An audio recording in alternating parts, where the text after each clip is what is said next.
It's my feel-good breakfast show. Well, listen, something that is really exciting, thanks so much for your comments as they are on our Facebook page, but it's only been 5 years since this women-dominated sport has been around, and already it's growing leap and bounds in South Africa. I'm talking about the Roller Derby. It's hitting South Africa this time around on the 17th of October. Two teams go head-to-head. We're talking about Durban and Pretoria. Now, the Cape Town League is helping us understand the sport and brushing up our knowledge, and this is from a tournament earlier this year. Roller derby might be the only sport where players often suffer from fishnet burn, but the flat track skating game dominated by women on wheels is as much fun as it is fiery. I came here to look for some sportswomen. While looking around, it seems I've found some warriors. And if you don't believe me, just take a look at this. The contact sport is played by two teams comprising of 5 skaters each.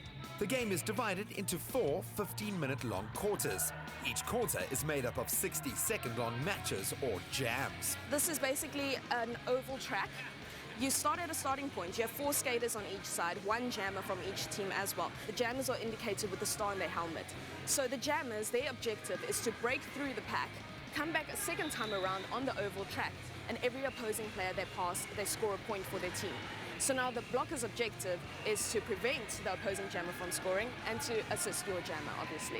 Roller skates and protective gear are obviously necessary parts of derby outfits or uniforms, but the added stockings, masks and makeup contribute to a strong spirit of competition and, most importantly, serious girl power. I think because we've been doing this for a while now, we have got this very good and strong bond between the girls. So there's a phrase that the Texas girls use, it's a hive mind. So everybody thinks the same, moves with each other. Team tactics include cougaring, or picking up a minor, and a successful maneuver may result in eating the baby or engulfing a team's jammer. Too much force could result in a cake sale. That's if too many players are sent off to the sin bin. Despite the attitude, the sport is empowering. Well, being a mother, it's actually fantastic because you've got a place to go to where it's just women, we all do different things, and yeah, it's a place where we can just let our hair loose basically and have fun. I like the idea of having something different to do that wasn't the norm. And it also shows that there can be female sports out there that are as competitive and as aggressive and as empowering as what men's sports are, because I don't think women's sports get the kind of exposure that they should. It's a real culture of community. You know, it brings people together from literally all walks of life in a way that few sports do, I think. It doesn't matter, you know, what size you are, what colour you are, you know, don't close the door on anyone. The Cape Town Roller Girls observed their first internationally recognised tournament, Mother City Mayhem, throughout August and September, which will hopefully turn first-time spectators from derby virgins to fear leaders in no time.